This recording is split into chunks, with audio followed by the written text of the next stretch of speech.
Hello, buddy. Welcome back to the Tin Man Score channel. I'm your host, Jeffrey Tin Man Taylor, and today I'll be directed my third and final Scary Storyteller channel. And the one I picked out today is Spooky Vibes, and the video that I'll be watching is 3 True Beach Horror Stories. So without further ado, I'm going to turn these lights off, move the camera up here for you guys, and let's get this reaction on the road and in the bag, shall we? Okay, here we go.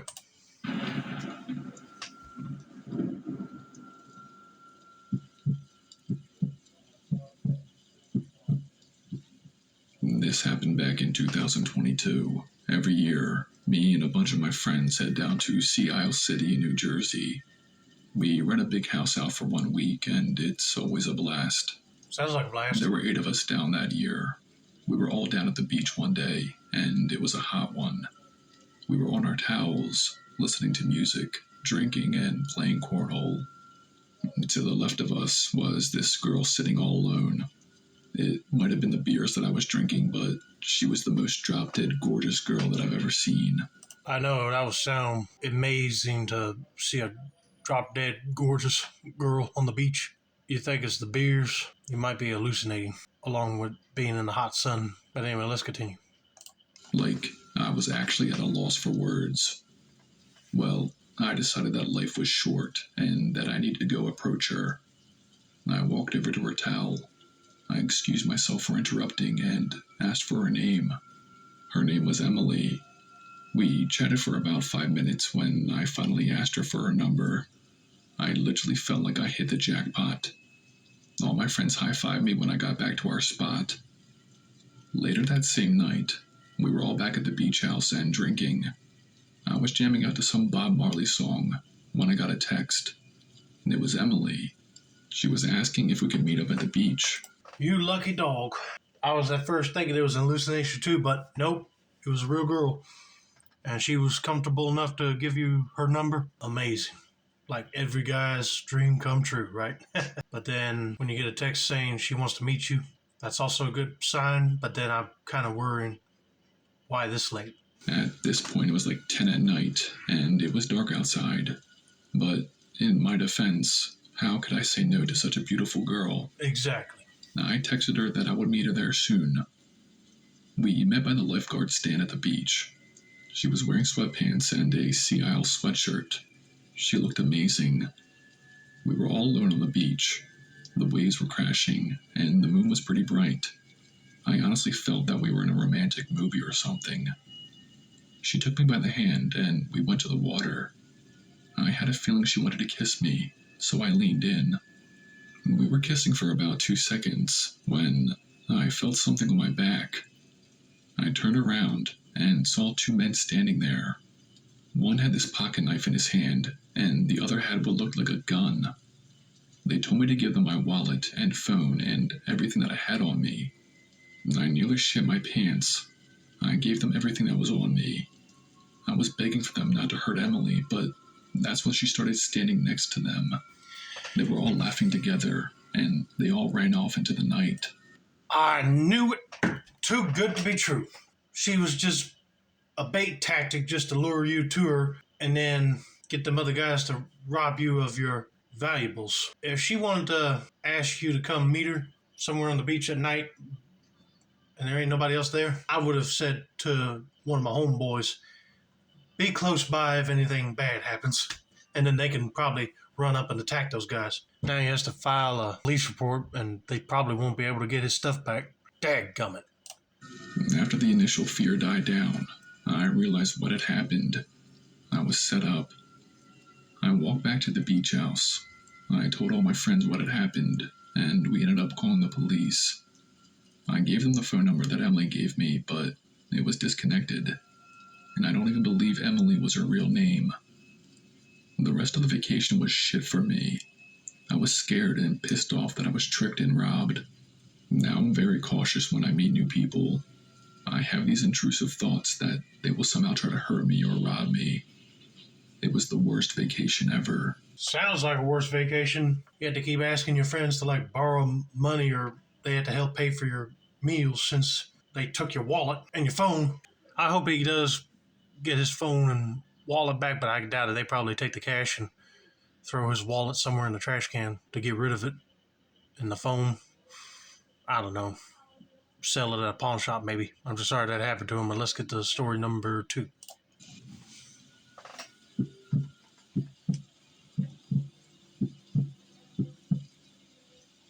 Last year, my dad and I took a weekend trip down to this small beach in Florida. Okay. Every year we try to go somewhere different, so this was the first time that we were down there.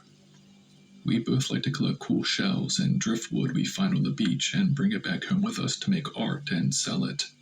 Well, the first night that we were down there, we decided to walk on the beach a little later on in the day. It was close to 7 p.m. The sun wasn't setting just yet, but it was getting darker outside. The beach that we were on was pretty deserted, and honestly, we preferred that. We pretty much had the whole beach to ourselves. I mean, every time we went to the beach, and if it was hardly any people there, I'd be like, yay, we got the whole beach to ourselves. And plus, you get to pick out a good spot, because there's days where it's so crowded, I'd be like, dang, now I kind of feel uncomfortable, because a lot of people be jumping into the ocean and swimming out there, and you won't get a good spot to sit in the water by yourself, basically, or enjoy a nice, decent suntan without anybody walking past you. We had already collected a bunch of neat-looking shells and other beach findings when we noticed this guy digging a hole in the sand. And I don't mean a tiny one. It was deep. Like, his whole body was in it as he shoveled the sand away. My dad and I got a bit closer to the man when he noticed us. He had this terrified look on his face, almost like he was just caught shoplifting. He threw the shovel, climbed out of the hole, and then sprinted away into the palm trees and forests. Confused by this guy's off behavior, we decided to go over to the hole and see what he was digging. When we got to the edge of the hole, we both peered in it. It was pretty much empty, except for this plastic Ziploc bag at the bottom. My dad decided to jump into the hole and see what it was. I've never seen my dad look so horrified in my life. He climbed back out of the hole with the bag and showed me what was inside. There were 22 severed human fingers in the Ziploc bag. We tried to look around and see if the man was still nearby, but he was long gone. Yeah, because he didn't figure that you guys were going to stumble across him digging a hole. They probably thought at first you were looking for something. But then that guy had to get so nervous and jump up out of the hole and run. I mean, of course, if you're trying to bury evidence of a crime, you don't want no witnesses looking at you, and you might as well get away before they get the cops involved. Bad place to bury evidence, because if there's people around, you'll get caught. And we were there all alone. My dad immediately called the police and had them come out to collect it. We actually had to go to the police station because my dad's fingerprints were on the bag. But our stories checked out, and they knew that we were not the ones responsible for the bag of fingers. You shouldn't have not touched the bag at all. Guarantee that guy had gloves on the entire time while he was burying them. But luckily the police believed him and they got off the hook. To this day, I still have no idea if that case was solved or not. That guy who was digging the hole was obviously trying to hide them. Now that I'm a bit older, I realized how dangerous it was to be near that man, let alone go to the hole and inspect what he was digging. As messed up as it was, my dad and I still ended up having a good time down there in Florida. I just hope that one day they find that guy and catch him. We don't walk on the beach when it starts to get dark anymore. Yeah, I hope they do catch that SOB, because it'll make going to the beach less fun, knowing that that's like a good hot spot for criminal activity. But I'm glad that they did have a good time on the beach, nevertheless, and forgot basically the whole traumatic part of this incident. I will still remember a long period of time, that's for sure.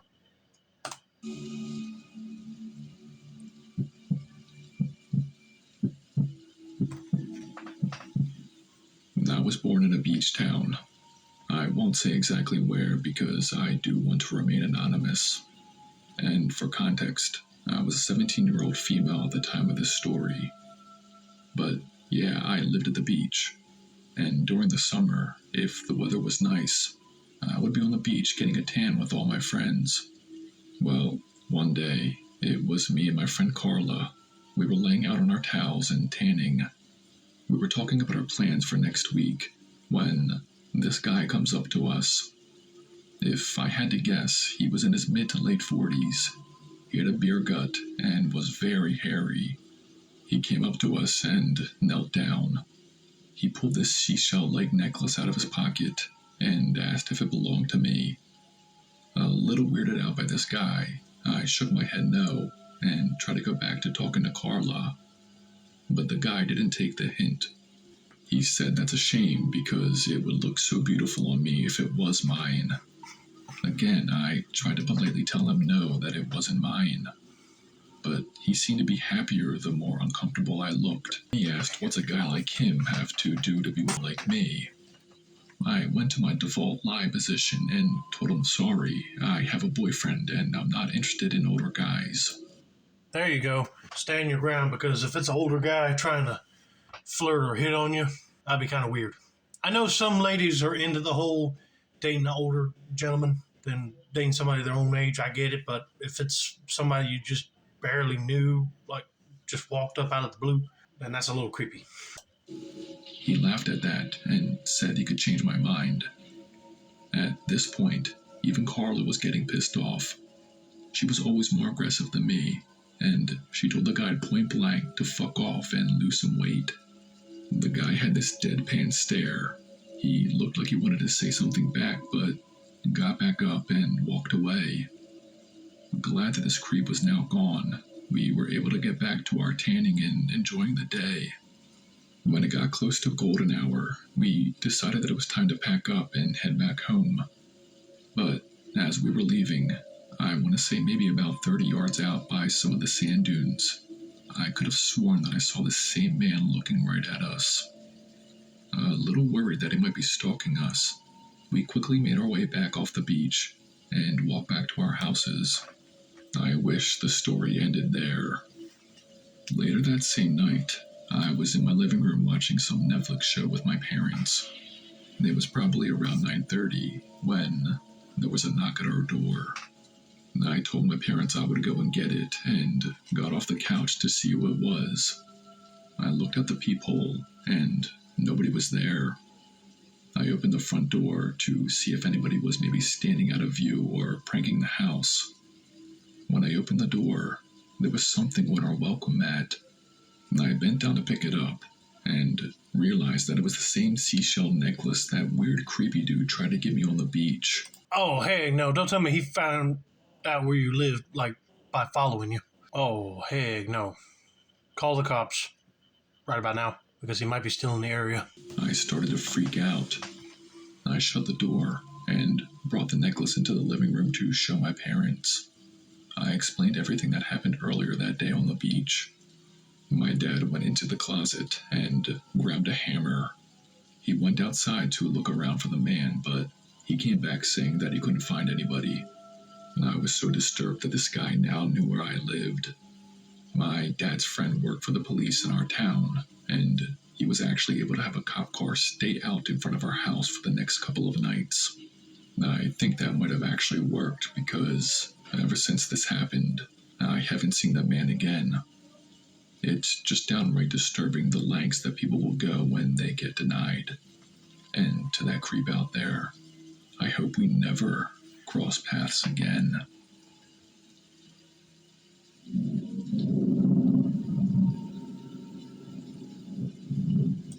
You denied him, and he got a little stroke crazy, let's just put it that way. But he won't be bothering now since you called the cops and they got a car stationed near their house. He saw that, he'd be like, nope, I'm not going back there no more. But anyway, I hope you guys enjoyed this video. Don't forget to like, subscribe, turn on post notifications for more spooky vibes related content like this. This has been another successful installment of the Tin Man Score channel. I'm your host, Jeffrey Tin Man Taylor. That's it, that's a wrap, and have a nice day, y'all.